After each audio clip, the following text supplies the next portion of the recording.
What's happening, everybody? On today's show, we're talking all things transfer portal, recruiting. It's our Locked On insider, Brian Smith, giving you all the latest across the SEC. Locked On SEC starts right now.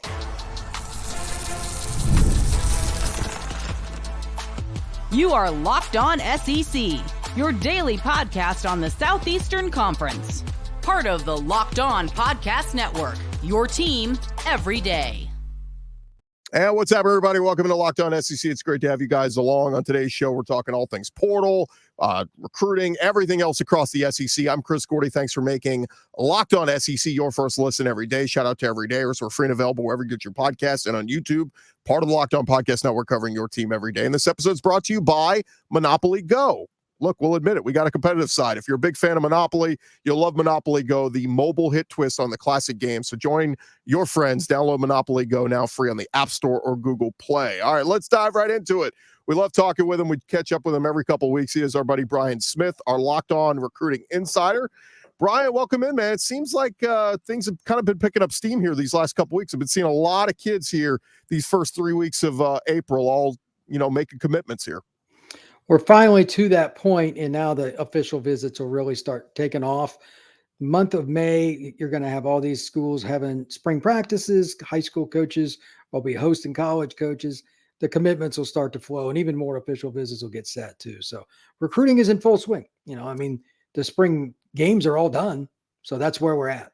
It's so funny, the evolution of technology and everything. What do you make of kids with the graphic of it's a graphic of I'm officially visiting a place, and it's like a picture of a suitcase and a plane ticket. I'm like, it's just so weird, bro. I'm like, let me know when you've made your decision or made your final three. Like, just a graphic of I'm traveling is just so strange. Well, they get those from the schools. Right. The schools want to keep them in mind with them. And the kids, they just like attention, so they play into it.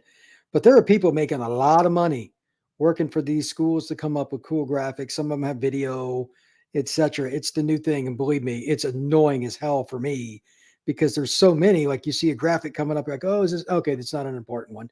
And you just keep scrolling. I do it all the time. I don't care about your top 12 list. Right. At all. Here's my top 30 schools. Like, okay, let me know when you whittle it down. By the way, all of our recruiting segments are Brian, presented by LinkedIn Jobs. If you own a small business, you're looking to hire new people, go to linkedin.com/lockedoncollege.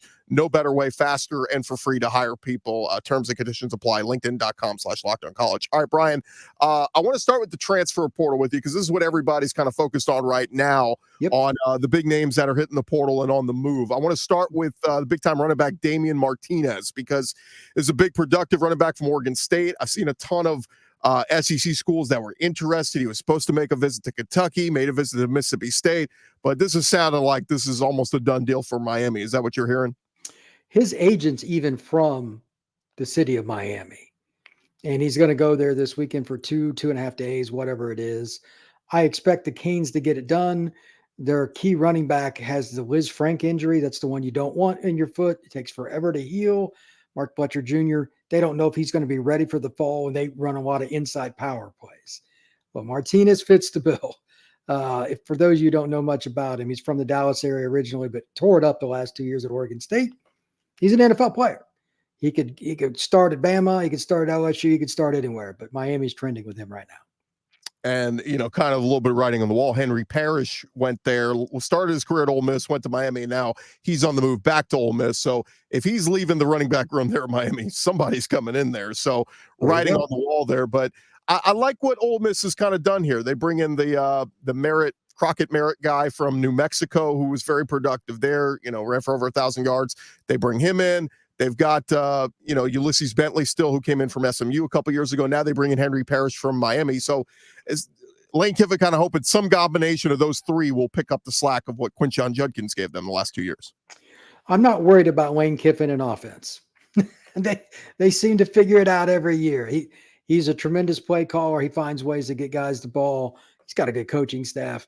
I'm actually intrigued as much, if not more, with Lane Kiffin and the defense at Ole Miss, because they use the portal to help themselves out there. Pass rusher from Florida. They got the big-time defense tackle from A&M, et cetera.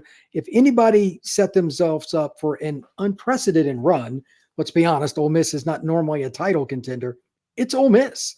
And they might pick up one or two other guys in the spring portal, but they did most of their work in December and they really hit it, man. Got to give them credit. So a lot of people, I think, got them like number 5 in the nation coming in this next season. A lot of it's because of the portal. They needed to get a few guys. They did. I just wish we could have seen them play an actual spring game instead of tug of war and eating hot dogs, but it's okay. Don't get me started on that. Don't get me started on that. Another quick thought, Jaden Rashada, of course, the big-time quarterback that had committed to Florida, signed with Florida, got an NIL deal from the collective. We know what happened. That whole thing went sideways, NCAA investigation, all that. He ends up at Arizona State, gets hurt, and now he's in the portal. And a lot of reports that Georgia is really looking hard at him and that, look, we know Carson Beck's going into his final year. Georgia's the starter. We know they lost Brock Vandegrift. He transferred to Kentucky. He's starting at Kentucky now. And Gunnar Stockton is the big-time quarterback behind him. And he had a nice spring, but it doesn't hurt to add another seasoned, very highly touted quarterback. What are you hearing the latest on Rashada? Same thing, that Georgia was a team he was looking at, which is wild. I knew him during the recruiting process. Florida and Miami and a bunch of schools were after him. He had offers across the country, A&M, you name it. Northern California kid, he's got a hose for an arm. But now Georgia, like they got Ryan Puglisi in the last class, and he's a pretty darn good player, but they wanted 2 kids. They didn't get it. So this could be the back end way to get there, I guess. But I don't know if Rashada wants to go somewhere and wait. So I'm curious like how that ends up working out and what are his other options. I don't know if he wants to stay west, if he cares, if NIL matters again. There's so many factors here. It's a weird recruitment. Yeah, I mean, it wouldn't be a bad decision. Yeah, you have to sit a year behind Carson Beck, but you could certainly be that guy at Georgia next year, maybe go undefeated and win a championship. So we'll see what happens there. Let's talk about some of the other guys who have picked schools. Talk about these 3 D linemen Auburn just picked up the last few days. Kieron Crawford, Isaiah Rakes, and Philip Bleedy seem like 3 just big-time D-line pickups for Hugh Freeze's bunch. It's ironic. I'd written a story on Auburn Daily talking about they need to figure this out. And then boom, boom, boom. Within 24-hour period, they got 3 guys. And Blitty's 295. He's going to be a 5th-year senior, played at Indiana last year, run stuffer, good player. Rakes played at A&M, is a pure nose guard, can play a zero tech. He's a powerhouse. He's a kid that can make some plays if you play in a one gap, but he's strong as an ox. And then the Crawford kid is a former basketball player late in his high school career, flipped to defensive end. He's 6'4", 245 pounds, and a really twitchy kid, upside through the roof, and they didn't have much depth there. I mean, they hit a grand slam. Auburn, I had as about a 6-win team. They'll at least win 7 now because their defensive front went from meddling in the SEC to upper echelon in one day. It's unbelievable. I got to ask you about another guy who he did the portal thing a few weeks back and went through all the spring at A&M and College Station, but Nic Scourton out of Purdue. I mean, I kept hearing rave reviews about this kid all throughout the spring, and then I watched him in the spring game this past Saturday and just wreaking havoc, living in the backfield. One service credit him with 2.5 sacks, another one credit him with 3.5 sacks. It's hard to determine because you're blowing the whistle as soon as he's getting close to Connor Wegman. But this kid seems like, man, he's going to put up some big numbers in the SEC this year. He's a Texas kid that left home, got kind of overlooked in recruiting. Hey, you're good. Why don't you come back home? He's shot out of a cannon. That's a kid that I expect to be drafted in 25. That's probably the easiest way to put it. Teams will not like trying to block him. He's a great football player. I think either on 3 or 247 or something. Like he's the number 1 DN guy. I can see that. So A&M lost a lot of guys to the portal. Don't get me wrong, but adding him, I mean, that's going to be intriguing. And by the way, their opening game is against Notre Dame. That's going to be one of the best games of the year. Notre Dame's one problem out of spring is what? Offensive tackle. The irony there, they lost 2 guys early to the draft and they're not ready. They're not going to like that guy very much. Yeah, that's definitely one of the early season, fun games that we're going to get to watch. Hey, a quick thought, and it's funny, we have to keep integrating Texas and Oklahoma topics here because they are soon to be SEC teams and all the guys going to their schools that are going to play in the SEC. I watched a little bit of Texas's spring game over the weekend, very limited from Quinn Ewers, but man, Arch Manning certainly, I mean, he looks the part, man. He looked poised. He threw a ton of yards. They bring in the two big transfers from Alabama, and Amari Niblack and Isaiah Bond, but they also bring in the kid from Houston, Matthew Golden. They bring in Silas Bolden from Oregon State. So a whole new receiving core there for Texas. But any vibes there on, Arch, and, is he's dead set? Hey, I'm sitting behind Quinn Ewers this year, and that's that. No vibes on him maybe eyeing the portal or anything like that? Not that I've heard. And even if he was, that family keeps everything so close to the vest, you're not going to find out. That's just the way it's just true. You're not. So they hate the media because of how his recruitment went. It's pretty obvious. So we would only know when he announced it. It just is what it is. Yeah. Hey, look, I made the case earlier this week. Sark should have at least made it an open competition. I'm all for, okay, Ewers is the guy, he's the entrenched starter, but like just naming him QB1 from day one, it was like, well, when Arch goes out there and performs like that, fans are going to go, why don't you at least let them both compete for the job instead of saying, no, Arch, you're the backup no matter what. But hey, so be it. We'll see how it works for Sark. But I'll say this, if Quinn Ewers gets hurt and Arch comes in and tears it up, you might get Wally Pipp, Quinn Ewers. You may never get your job back. That's true. And he's been banged up quite a few times. So, hey, if that happens, that happens. I mean, Arch did throw it really well this past weekend. So we'll see. Yeah, at least they don't play. Texas doesn't play Alabama, so it's not like they're going to get, I think the Alabama both times was Dallas Turner knocking Quinn Ewers out of the game. So they don't have to deal with that in the regular season. All right, more with Brian Smith here in just a second. We'll switch gears. We'll talk about some of the SEC guys that are on the move, and then we'll jump into some recruiting topics. More with our recruiting insider here on Locked On, Brian Smith, right after this. But first, I want to remind you guys this episode is presented to you by our friends over at FanDuel. It is playoff time in the NBA, the NHL.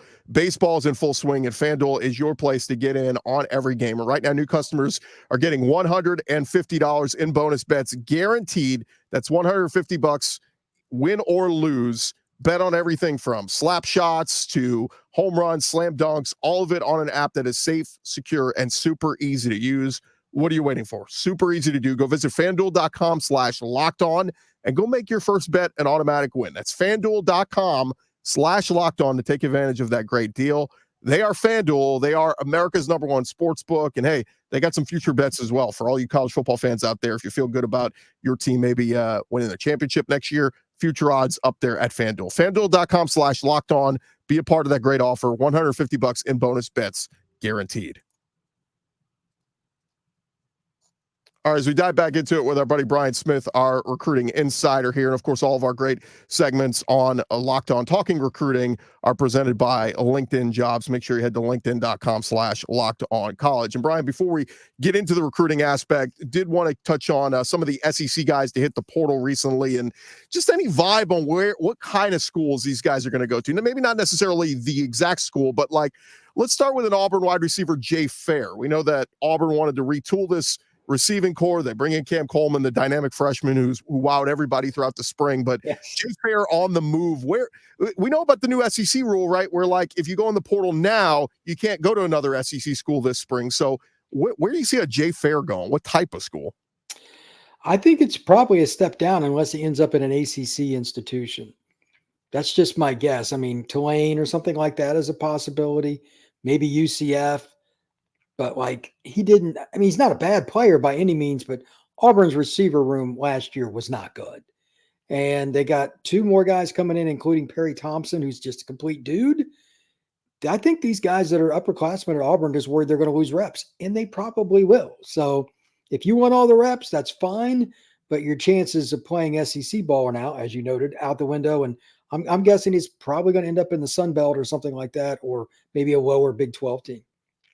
What about Mississippi State quarterback Mike Wright? I really like Mike Wright a lot. We had him on our podcast about a year ago. Obviously started at Vanderbilt, a handful of games, upset Kentucky, and Florida a year ago, and then spent this past season at Mississippi State. And, he was backing up Will Rogers. Then, they were trying to get him on the field and just didn't really work out. Jeff Lebby and a whole new regime in there. He went through the spring with him, but he's on the move. I like Mike Wright a lot. Running ability, passing, can probably improve a little bit, but I like, where is he going to go? It's just strange. A guy who's played at Vanderbilt and Mississippi State. Well, that's a really interesting one. Quarterbacks are the hardest to pick because there's only usually like one guy and everybody wants to start right away. Transferring as a quarterback after spring, good luck with that. because these guys want to see you in spring camp. They want to hear about you over summer. Then they want to see you in fall too. They want all of those. I don't touch quarterbacks unless I get a phone call or a text about a guy. He could end up at Cal Berkeley or he could end up at Boston College. It would not surprise me. But like you said, he's got 2 SEC schools on his resume. Does he just want to play and go to like Tennessee, Chattanooga or something? I mean, that's possible. But after playing in the SEC, it's going to be interesting to see where some of these guys go. And a really smart guy too, by the way. If you missed that podcast, you can go look it up. About a year ago, we had him on the show, and really, really bright kid. One more I'll throw at you, and this just came out yesterday. LSU running back John Emery. Now, first off, I didn't know John Emery had a 5th year of eligibility. I thought it was done. I thought this was it. And lo and behold, he's got 1 more year, and he announces he's entering the transfer portal. And LSU is they've turned the page. They're building around the guys that they have and their young recruits. Caleb Jackson, that was really impressive throughout the spring. And of course, they still have Josh Williams there, who's on like his 5th or 6th year. But John Emery, injury has really plagued him. But this is a guy that was part of, that 19 championship team with LSU. So kind of surprised here he's got another year of eligibility, but a really good running back when he's healthy. Athletic, big, powerful, but he's had academic issues. He's had injury issues. He's just never been consistently on track. For whatever reason. My guess is he's a Louisiana kid. He'll end up at one of the schools in the state or maybe something like Texas State just to play and hopefully get a chance at the NFL Combine next year. I mean, the physical frame is what you're looking for, brother. I mean, John Emery walks in the room, you're like, okay, he looks like an LSU running back. But durability is one of those things you can't look at a guy and expect. You just don't know. Like Emmitt Smith's not the biggest guy in the world. He's the most durable running back in the history of the NFL. So it's hard to project those things. I'm guessing smaller school, but you know what? Maybe he ends up at a school like Oklahoma State that's got a chance to make the playoff or something. Anything's possible. It reminds me of years ago, there was that rumor when Tyrann Mathieu got in trouble at LSU and Les Miles kicked him off the team. There was a rumor he was going to go play at McNeese State. And we got so excited. We're like, can you imagine a talent like that, an NFL caliber player, go play a year at McNeese State and what he could have done there? Now, he ended up sitting that whole year out, went to the draft, got drafted with the Cardinals, and he's still playing the NFL for the Saints. So Tyrann Mathieu, it's turned out to be a great redemption story. But it was always intriguing, that thought of, and we kind of thought this a couple years ago when Dion was at Jackson State and bringing in 5-star recruits. Like, can you imagine that caliber athlete at, former 5-star at one of these smaller schools? You just feel like, man, it'll look like a grown man with little kids on the field. Yeah, that's kind of what I'm thinking too. I remember Matthew was ridiculous in the SEC, so he'd have been bored at McNeese State. But I mean, they'd avoided him like the plague, and I would have too. But yeah, sometimes, man, it just ends up that way where things don't work out for a guy, even when they're ultra talented. College football's hard. There's a lot of obstacles, and sometimes there's some off the field ones like with Tyrann that get in the way too. All right, coming up next, we're going to switch gears. We'll talk all things recruiting. We'll hit on as many SEC schools as we can with Brian Smith. More right here on Locked On SEC, part of the Locked On Podcast Network, covering your team every day. But first, I remind you guys, this episode is presented to you by our friends over at Monopoly Go. Look, we have all been there, either as a player or a fan. It's halftime and the scoreboard is not looking good. You're feeling low, not sure your team can pull out the win. That's when you dig deep. You lift your head up and you say, time to get back in the game, pull off some bank heists, and take as much as my friend's money as I can. That's right. The smash hit mobile game, Monopoly Go, lets you compete with your friends to get the most riches and build the biggest empire. It's the Monopoly board game you love, but on your phone, anytime, with tons of new twists, including leaderboards to compare your progress to your buddies. So much to do. Play on countless dynamic Monopoly boards. Make your friends bankrupt by smashing their landmarks with a wrecking ball. Charge other players rent for your iconic properties. You can even work with your friends to crack open community chests and play in tournaments to get extra rewards and climb up that leaderboard. So go get back out there, put on your game face, download Monopoly Go for free on the App Store or Google Play. That's Monopoly Go. This episode also presented to you by our friends over at the Game Time app. We've been telling you guys, if you haven't done it yet, Game Time, they are the authorized ticket marketplace of Major League Baseball. That makes getting tickets even faster and easier because prices on the Game Time app actually go down the closer you get to first pitch. And wherever you are in our SEC territory, whether you're in Texas, near the Texas Rangers, the Houston Astros, tons of Atlanta Braves fans in our territory, even Miami Marlins, you can get killer last-minute deals, all-in prices, views from your seat, and the lowest price guarantee. Game Time is going to take the guesswork out of buying MLB tickets or whatever tickets you're buying. And of course, the app is super easy to use. Like I told you guys before, I've bought college tickets before. I've bought NFL tickets before. Use the all-in price selection. When you toggle that shows you your all-in price no matter what. They're not going to add on extra fees and all that kind of stuff. All-in prices shows you that's your price. That's what you're going to pay. And again, they got the lowest price guarantee, or Game Time will credit you 110% of the difference. Your purchase is covered with the most flexible customer service policy in the ticketing industry. Take the guesswork out of buying tickets with Game Time. Download the Game Time app today. Create an account. Use our code LOCKEDONCollege for $20 off your first purchase. Again, terms apply. Create an account and redeem our code LOCKEDONCollege for $20 off. Download the Game Time app today. Last minute tickets, lowest prices guaranteed. All right, we dive back into it with our buddy Brian Smith, our Locked On Recruiting Insider. Again, all of our recruiting episodes presented to you by our friends at LinkedIn Jobs. That's linkedin.com/LockedOnCollege. And Brian, let's dive into it as we talk recruiting because we'll get to Alabama, we'll get to LSU, but let's start with South Carolina because this is a big year for Shane Beamer, and he just made two big additions this week, and a 4-star corner in Shamari Earls out of the Virginia area, and then a big 4-star D lineman out of the Virginia area in Caleb Williams. Both these guys look like pretty big studs. I really like both. Shamari, I was watching his film, and I'm like, I don't care if you take him at free safety, corner, or at receiver. Just take him. And I was watching the film just over and over. I'm like, I can see why he's ranked just on the edge of the top 100. And Virginia always is one of the best talent-producing states in America anyway. But, I mean, there's going to be arguments in the South Carolina coaching staff meetings. No, I want him at my position. No, I want him at my position. It's a good problem to have. And as for the Caleb Williams kid, 6'5", 250, could end up being a program that gets a guy that eventually goes into a 3-tech, but he'll probably start at strong side end. He's a really athletic guy with the frame you're looking for to play in the SEC. South Carolina needed a couple of wins on the recruiting trail, and they got a couple of really good ones. Yeah, and it's funny that prior to that, Shane Beamer only had a bunch of 3-stars in the class of 2025. So now he's got two big 4-stars. He is off and running. Let's talk a little Alabama. Kalen DeBoer seems to be doing just fine so far at Alabama. All the questions about can he recruit? Still got to coach a game there, but in recent weeks, we have seen 4-star linebacker Daryl Johnson, 4-star wide receiver Derek Smith, 4-star D lineman Antonio Coleman, and 4-star linebacker Jaden Harmon. Man, these are some big-time playmakers committing to post-Saban Alabama, and we haven't even seen what Kalen DeBoer can do yet on the football field. It's been a really wild ride to start the year. Like they fumbled a little bit when they first got there. A few of the key guys they didn't contact, et cetera, including a commitment, Zion Grady. And I lost my mind over that. He's a big-time player in the state of Alabama. But all of a sudden they picked it up. Now, maybe they've got more congruency or whatever, but like you said, the kids they got recently, those guys can play at Georgia and Bama, wherever they want to go. So now I need to see them finish the rest of the class like that, and maybe they're off and running now. The questions about it are still going to be, can Kalen recruit in the Deep South, and can his staff adjust? Well, they're starting to. The visits coming up the next 2 months are going to be the ones that tell the tale. And then next year, even more so, because you'll have a full year to recruit. This isn't a full barometer yet. It's not the same recruiting for 6 months. Like Bama was recruiting a lot of these kids with the old staff for more than a year. It does matter. Relationships matter. But they picked it up all of a sudden, and they've got a top 10 class. So good for the Bama and their fan base, because they were getting a little anxious there for a while. A lot of momentum over at LSU for Brian Kelly.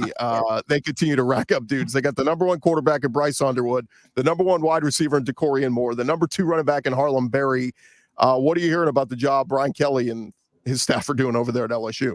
They're doing a really good job in state. First of all, it's ironic. Their quarterback's from Detroit. In my life, I don't think LSU's ever got a kid from Detroit, and certainly not the number 1 quarterback. But DeCorian Moore, a Dallas kid, they're going to really have to hold on to him. Everybody's after him. Oregon, you name it. Somebody's trying to get him, Miami or anybody else. But elite player. They've got guys like Jamie French are going to visit. The receiver board is just insane. In-state, out-of-state, everywhere. And they also have done just a great job at getting kids on campus from like North Carolina, Texas, all over the place. They've done a tremendous job as a staff. And to be honest, it's not hard to recruit to Death Valley. It shouldn't be either. So they should have top classes, but like right now, even by their standards, it's top of the top. LSU's doing a tremendous job. Yeah, and I saw Brian Kelly's actually going to accompany Malik Neighbors and Brian Thomas Jr. to the NFL draft coming this Thursday. So, yeah, that helps as well with some of these big time receivers. Hey, you see these guys? They're about to go in the first round. Come play at LSU. You'll be the next guy. How about over at Texas A&M? Mike Elko and A&M seem to be racking up lately. 4-star quarterback Husan Longstreet, 4-star O-lineman Jonte Newman, a few other 3-stars, 3-star O-lineman from the state of Texas.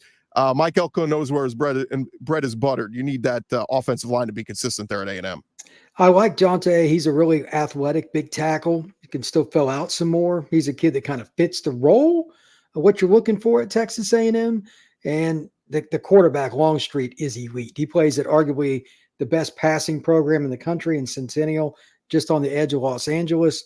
Very advanced young man. He was the first guy that the Elite 11 selected for their finals this year.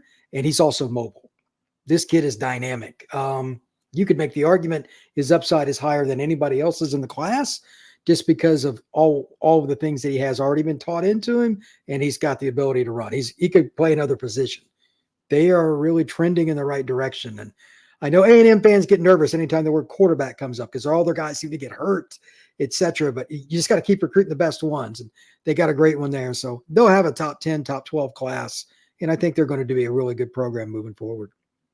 Yeah, and look, Mike Elko, he's a great defensive mind, and it's looking like he's a pretty good recruiter so far as well. Yep. We mentioned Georgia earlier and Jaden Rashada. I neglected to bring this up because I wanted to bring it up here with you, but Georgia did just pick up a 4-star quarterback in Ryan Montgomery a week ago out of the Ohio area. What do we know about Ryan Montgomery? And, again, it seems like Georgia every offseason is adding at least one, if not two big-time quarterbacks to their recruiting class. I think they've kind of fallen into the same path that what Ohio State and Ryan Day did.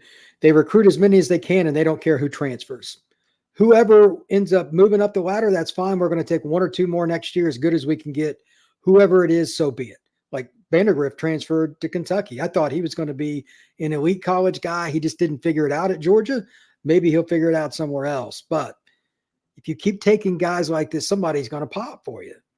I mean, it's just the way it is. Montgomery's a kid I've seen, very accurate passer. He's a really smart kid, makes good reads. And I think Georgia's idea is a little bit different than some other schools. They know they recruit different than 99% of the programs in CFB. They do. They have really sound and heady quarterback play. They can compete with anybody on any given day. That's just the way it is. And if they keep doing it every single year, getting guys like this, they'll be just fine. Kirby's got a plan.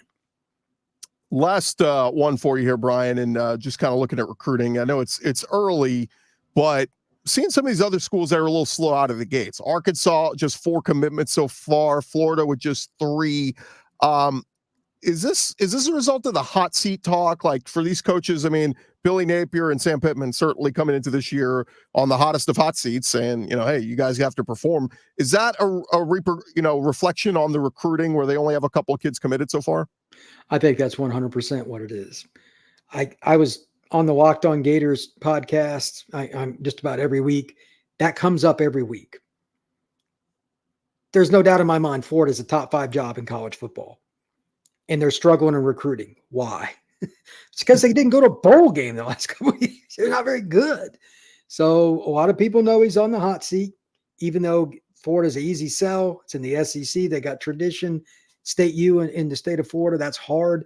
Arkansas is a little more difficult, but I mean, most people thought Sam was going to get fired last year, and he didn't. He's an older guy too. I wonder how much effort he's putting into this, honestly. At the end of his tenure, most guys don't want to deal with recruiting and NIL. I don't see Sam Pittman as an NIL guy. Just going to go out on a limb. So I'm curious if this ends up being a debacle in Fayetteville. I got a feeling that's not going to end well.